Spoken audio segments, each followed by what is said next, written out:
This is Real Talk, the Customer Insights Show with Jenn Vogel, a top-rated live stream and podcast in the market research and insights industry. We stream live on LinkedIn, Twitter, and YouTube, and you can listen on all major podcast channels. Join Jenn and her guests for a weekly discussion around topics that will help you understand your customers better. Real Talk is presented to you by VoxPopMe, the leader in video research and ranked number 1 in qualitative research by Grit 2 years running. Here's today's conversation. Hello, insights professionals, marketers, and everyone who wants to understand their customers better. I'm your host, Jenn Vogel. Who doesn't need more joy in their lives, especially this time of year? We're going to wrap up this year with our final episode, where I'm excited to talk with Debby Schlesinger-Hellman, the co-founder of the Art and Science of Joy. She's joining me today to tell us a little bit about her new Joy initiative and how it will help us have a year that is filled with joy. Welcome to the show, Debby. Well, thank you, Jenn. It's so wonderful to be here and close out the year with you. Thank you. Yes, absolutely. I think what better topic to cover around the holidays and to kind of cap off the year. So let's get started. And maybe to kick us off, you can just tell us what brings you joy. Oh, love that. Well, it's the joyful season, and you'd be surprised so many people don't have joy right now. But what brings me joy is family and friends, and I'm looking forward to being with my family and lots of friends over the holiday season. I love to spend time feeling a sense of belonging, which of course is one of the recipes and ingredients within our joy recipe. So I think if everyone sort of takes a moment to breathe and not rush through the holidays, they might find some more joy right around now. That's such a good reminder. I think we all, there's so much to do, right? So there's, whether you're buying gifts or, hosting family or cooking or shopping or whatever, there's just so much to do, and it's so easy to rush through. So it's such a good reminder to breathe and relax a little bit. I needed to hear that. Good. I think it's nice to take a little time to say this is time to enjoy what you're doing, not rush through what you're doing, right? Yeah, for sure. It's a good reminder. So let's dive into the Art and Science of Joy. Can you tell us a little bit about the Year of Joy that's kicking off in January? Sure, I'm so excited. So Andrew, my partner, and I, we started the Art and Science of Joy a couple of years ago with the idea that we just need to sort of build more joy in the world. The world seemed to be a little, I think, off skew. Or that's our attempt of what we think is going on. And we thought maybe if we could bring joy to some people, we would change a little bit of what society looked like. In doing that, we thought, you do one person at a time or one company at a time, doing workshops with organizations, and it's kind of hard to move the needle so quickly. So we brainstormed and came up with a Year of Joy that we wanted to bring forth this coming year, 2023. Being in the market research insights industry, gosh, what better place to be than here to attempt to put this initiative out there. So we brainstormed, we came up with an idea, and we have this Year of Joy starting January 17th, doors open. It is a year-long community platform where you will be able to take a joy barometer, which will give you actually your joy score, let you know what level you are in joy. And then every week we'll have an expert for one of our joy superpowers, part of our recipe, things you need to be a joyful person. For example, things like gratitude or empathy. We'll have experts in nutrition and sleep. We'll have people talking about entertainment and hobbies, because fun is really important for your life. That brings people a lot of joy. So there's 52 joy superpowers. We'll have 52 joy experts, every week a different expert, leading the community platform and giving information, education, tools, tips, resources. There'll be a chat function. You'll be able to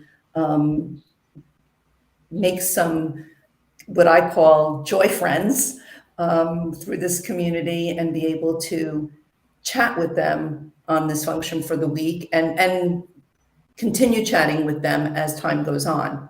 You can do as many weeks as you want, as few weeks as you want. It is on your own time. It is not a set time. It's not live, although there'll be moments when there'll be a chat going on with the experts. You'll know that ahead of time. In the dashboard part of the platform, you'll know ahead of time what's coming up in each week, so you could plan for that if you'd like. And the whole idea is to inspire, empower all of us to build our joy muscle.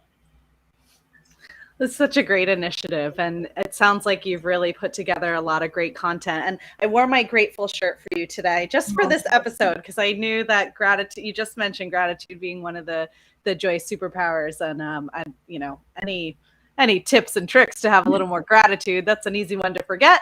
I'm looking forward to that. But, so you mentioned some of the superpowers and the joy recipe, like these experts. Can you give us an idea of what to expect? Like, where have you found these people, and why are they excited to participate in this? So if you don't mind my stepping back a bit, Of course. The really exciting part about this whole initiative is that it's come together with so many wonderful people who are willing to give of their time, and also find the importance of this. So the experts are all doing this for free, giving of their time and their content, because they too are very engaged with building joy and trying to change some things in the world. So they have offered their time. Of course, they'll get something out of it. They'll have all these people on this platform who will get to see them as well. Most of these experts have a very large following of their own. Many of them are authors. They own organizations of their own. They speak, they do employee engagement, or hold sessions. Could be on gratitude, like we just said, or it could be on empathy. And then, and we have people like within the entertainment and hobbies, the fun part of it, on dance and music. So these are all people who, this is their area of expertise. Many of them have been on our podcast over the last many months, on the Art and Science of Joy podcast. And many of them have actually reached out to us when they heard about this initiative and wanted to be part of it and be involved in it. Along with the expert side of it, in order to make this whole thing happen, we were lucky enough to be able to have support from our own very own industry, the market research industry. So people like Vox Popme, who have supported us as a sponsor, a number of organizations who are offering us technology, community help, invitations to panelists. The goal is that somewhere between 5 and 10 million people will get the invitation to join this community platform for the year. We all know that not that many people will actually click it and or sign up for it, but we know that a large population will. We will have FlexMR is offering us their platform. So we've been really fortunate to have a lot of support within this industry, and then also from the experts. That's so great to hear, like all the participation from all over, really. And so, you mentioned like we'll be inviting our employees to participate and our customers, our research community to participate. But if I'm just an individual and I want to join this community, like how can I get an invite? If I maybe don't know or don't work for one of the sponsors? Such a good question, because I've had that question happen a lot this past couple of weeks. We'll send out links that then can be forwarded to friends and family. So Jen, you'll get a link, and you can send out a link that's not a Vox Popme link, but you can send out the general link to anybody who you think might want to join. The goal is to make this big, make this an initiative that really makes a difference The more joy that we can spread, the better off we all are, right? So you will have a little more joy in your life, and that's going to spill over to your workplace. That's going to spill over to your family, to your friends. So if we can, make it contagious, as I said, I think this is one of those pandemics we want, the joy pandemic. Yeah, let's spread this one around. Let's get it out there. So you mentioned this like briefly in your opening, but can you talk a little bit more about what prompted you guys to really expand this and scale this out? Like, what have you seen over the last couple of years that made you say, hey, we need to make this contagious? Yeah. Everyone has their own story, I think, of how they got to where they are. Andrew would talk about maybe some things for him 15, 20 years ago, even where he sort of felt he wasn't joyful anymore, a number of circumstances in his life. And let me go back a minute just to say, for those listening and don't know, your joy level is made up of three different areas. You're born with just so much joy. It's like a DNA thing. You just come out with a specific amount of joy in you. And in the whole pie of joy, that's like about somewhere between 45 and 50% of your joy level is predetermined. Then there's about 10% that sort of is circumstantial, things that may have happened over the course of your life. When you're young, your joy level is a certain way, and then something may happen and it may change it in a positive or a negative. And as you get older, just the same thing might happen. So circumstances happen throughout life that sort of shift the joy a little bit. But that leaves about 45% of the pie that is absolutely in your control. So you control how much joy you have of that piece of the pie. And it's a large piece of the pie, right? It's almost half. So if I have control over my joy, I want to do things that will help me be more joyful. So for Andrew, a number of years ago, he was sort of losing his joy and wanted to figure out how to get out of what he called his funk. For me, personally, it was right around 2000, the year 2000. It was a conglomeration of my dad passing, but also of 9/11. And what we found when we did the research was a lot of people started losing their joy around that time. So 9/11 may have happened in the US, but it affected us globally. There was a loss of security and safety, and that led to a lot of anxiety and a loss of joy. Fast forward a few years, and in the US, we had a very, very, very big financial crisis, the housing market and loans and mortgages. A lot of people lost everything. And then we had some political unrest that started around then. And then, oh boy, continued right until, 2015 and is still going on.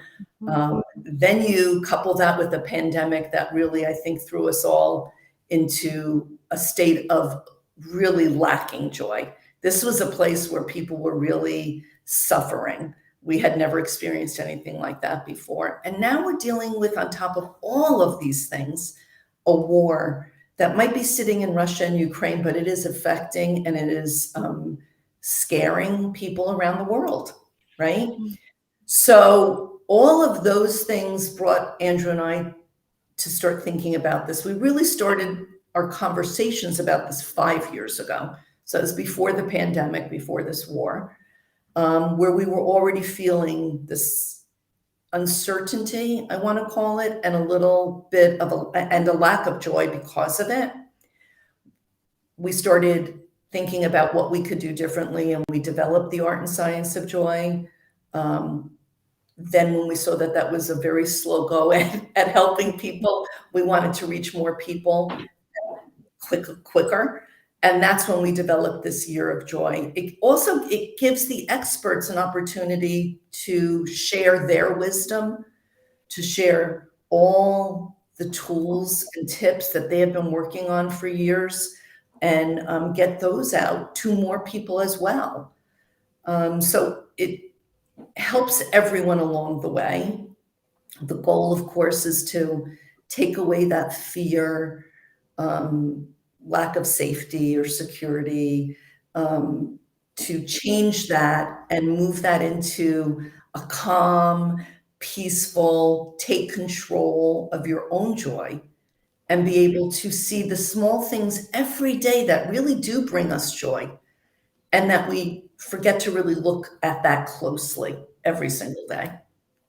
Yeah, that's a great reminder, for sure, to really focus on that. Really interesting, those statistics you mentioned in the beginning about 40% really of your joy is chosen. That is actually encouraging, right? Like, hey, we can maybe turn our days around a little bit by participating in something like this. But as you were talking, I was kind of thinking, like, actually, what does having a place, a community, or people to be like honest about the stuff that's impacting our joy, all those hard things that you talk, like, it's one thing to say, hey, let's talk about positive stuff and get joyful, but what role does like having a safe space to say, I'm not joyful because of these reasons, I need to talk about like hard stuff that's impacting me, like what role does that does that safe space kind of play in all of this? Is like, it's like the flip side, right? Right. Yeah, and interestingly enough, a lot of people who aren't joyful don't want to talk about that or don't feel that they can. So, there's 4 core elements to being a joyful person. And Andrew and I have done a lot of research. So you first and foremost need well-being. You need to have a physical, mental, emotional, spiritual health about you, right? Some, it might not be at the top notch, but you need to have that. Once you have well-being, you have to have a sense of belonging. We are human beings, and we all need to belong somewhere. We need a community, a feeling where we can be there and we can be safe and be our authentic self. So this community offers this platform, this Year of Joy platform community, offers that belonging right away. It offers you a place where if people are going to sign up to be here, they're probably like-spirited, right? They also want what you want. And over the course of having the experts have some chat with you and offer all this information, that you build this sense of security in sharing anything you feel comfortable sharing. And as time goes on, we assume that you'll be sharing more and more. We anticipate that you'll make your own little communities within the community of people who are very like-spirited or like-minded and want to share stories. We also are hopeful that those who are moving along and are building joy maybe faster or easier will help and share with those who are not, so that they at the same time will be making a positive impact, which is, of course, another one of the core elements of being a joyful person, is being able to make a positive impact on other people, on the planet. The research from Harvard had shown us that the most joyful people in the world do something that positively affects others. So that is a big piece of joy. And then, of course, you're going to share that fun element. So I think as people become comfortable in this platform, they'll be sharing a lot. And for those who are struggling, we're hoping others will help them get past that struggle and be able to get them to open up more. I love that. Yeah. So sometimes there's like nothing better than just having a place where you can, I've got friends where you're having a bad day, to just be able to communicate and say, guys, I'm not going to make it, right? Like, it's dark, it's a dark day or whatever. And, being able to say that can be really powerful in turning that around and turning that attitude around. So I love that you're creating a community where there's tools to be more joyful, but also, a safe space to be able to talk about what's impacting our joy. So what about, there's a lot of companies that are involved in this, right? Like sponsors or, getting employees involved. Like, what impact will this have on business?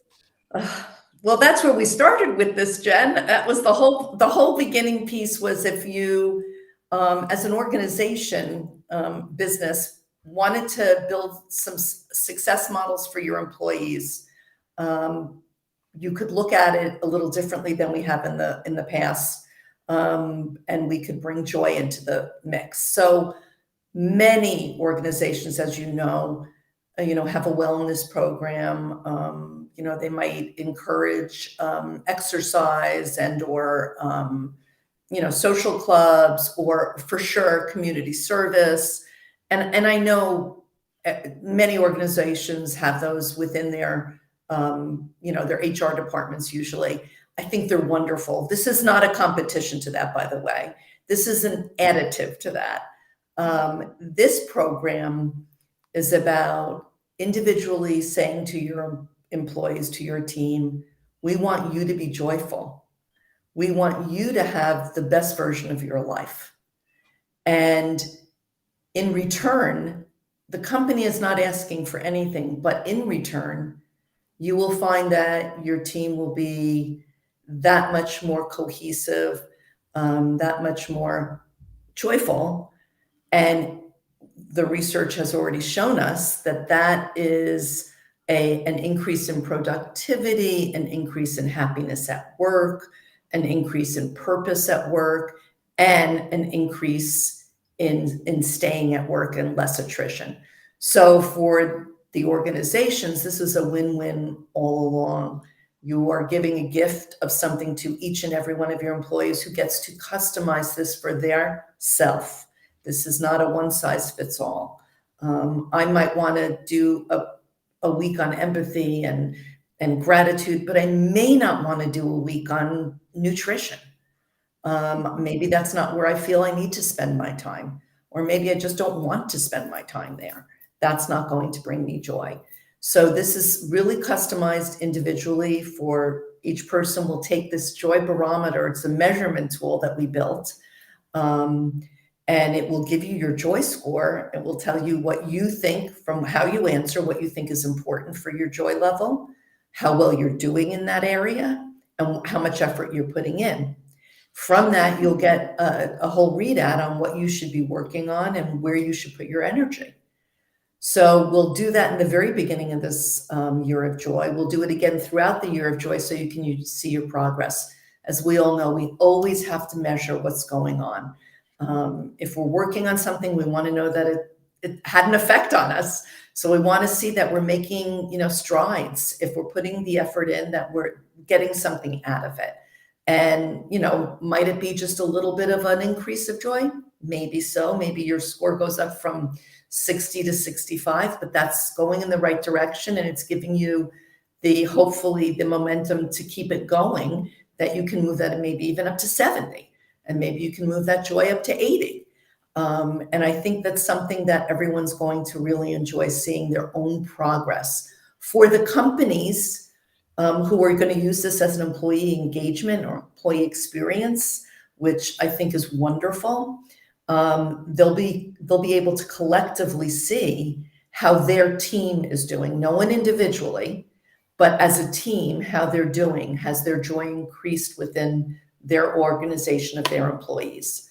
And I think they'll be able to talk about that internally and see if that has made a difference individually and then collectively as the group in the business.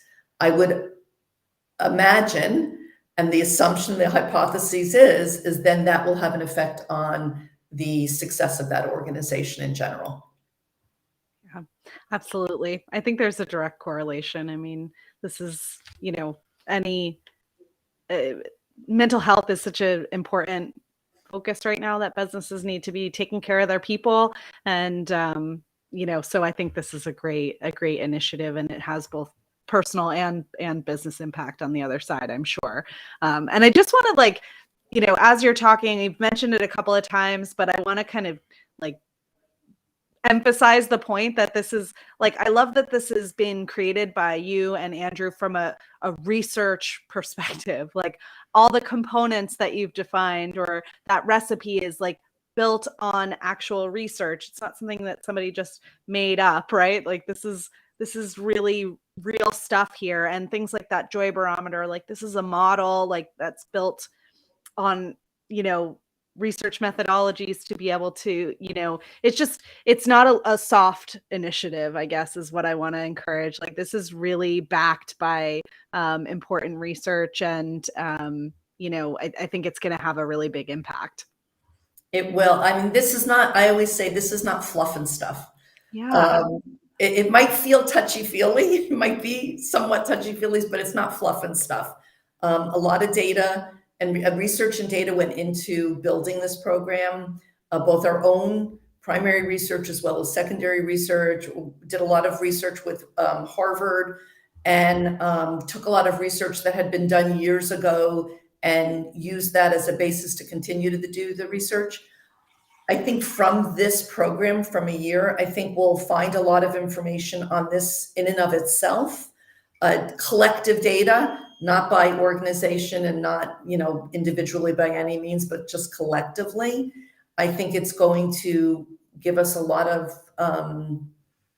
data that we can use moving forward that might be useful in building organization structures, in building teams, in success metrics. And I think it will give a new view of the importance of emotional, mental health, joy, which is definitely an emotion and a feeling. And I think that people will maybe use that a little more substantially moving forward, as opposed to just, I wish we were happier, right? And being happy is imperative for a good life, right? We want to be happy. Happy is sort of external, and joy is this internal thing that we have control over, building on ourselves. It's, you have to put a little effort in, but you get to sort of build that in yourself. I always like to say joy is sort of happiness with a purpose. And I think it's important. I'm so glad you pointed that out, Jen. I think it's so important to know that this has some research behind it, data behind it. Yeah. And we'll continue to do that. We'll continue to do research along the way, do some surveys so that we can, gather more data and let all those people who are involved in this use that data for their own well-being, for their organization, but in general, to maybe make business decisions down the road. Yeah, I love that. And I love that you just talked too about the difference between happiness and joy. Like, this is an initiative about joy. It's not just about being happy. That's a bit different. And I love your description of happiness with purpose. That's really, really interesting. And I'm very excited to get started with this in the new year. And so I know everybody can look out for invites from all the sponsors and from Debbie and Andrew. In the beginning of January, you said this kicks off on January 17th is the kickoff day, but there'll be information up and running prior, probably around the 6th, 7th, something like that, where you can go in and start seeing what's coming up. Definitely to sign up before then, so those invitations will go out.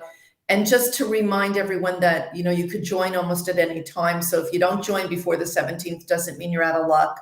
You can still sign up and you can still join, and maybe you'll miss a day or two or a week or two. It's fine. You can keep going and get in on the next week that's happening. We anticipate that there'll be people joining throughout the first couple months.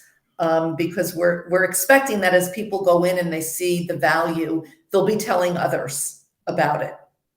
Yeah. And once that happens, then it'll sort of snowball a little bit more, even beyond the invitations that go out. Yeah, I look forward to seeing that happen for sure.